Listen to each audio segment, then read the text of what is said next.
जत इथला राजाराम बापू पाटील साखर कारखाना आहे, त्याचं स्वागत कमानीवरचं नावच अज्ञातांनी बदललंय आणि एका रात्रीत हे काम झालंय। राजाराम बापू पाटील हे नाव खोडून त्या जागी राजे विजयसिंग जपळे साखर कारखाना असं करण्यात आलं आणि याच प्रकारामुळे आता परिसरात खळबळ माजली आहे। शरद पवारांच्या राष्ट्रवादीचे आमदार जयंत पाटील त्यांचा हा कारखाना आहे। भाजप आमदार गोपीचंद पडळकर यांनी याआधी सुद्धा कारखाना सुरू होऊ न देण्याचा इशारा दिला होता, त्यामुळे जयंत पाटील आणि पडळकर यांच्यातला संघर्ष या घटनेमुळे आता अधिकच चिघळण्याची शक्यता आहे।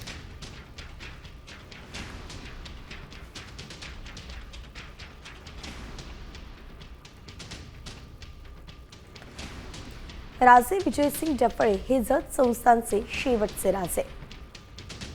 राजे विजयसिंग जपळेंच्या नावानं अनेक संस्थांची स्थापना झाली आहे। यात राजे विजयसिंग जपळे साखर कारखान्याचाही समावेश आहे। कारखाना जत तालुक्यातील शेतकऱ्यांनी उभारला।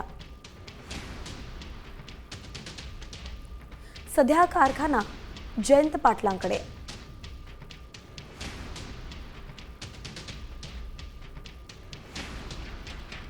लोकांचं समर्थन आमच्या बाजूने जास्त आहे आणि याची जाणीव आता प्रस्थापित पुढाऱ्यांना झालेली आहे।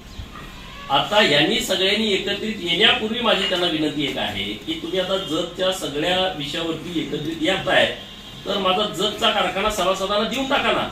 तुम्हाला जतची इतकी चिंता आहे, जतची इतकी काळजी आहे, नाहीतर मी तर धुराड पेटवूच देणार नाही। मोठा संघर्ष करायची माझी तयारी आहे। आंदोलन कशाला करायला लागते? मी एकटा गेलो तिथं बाद झालं।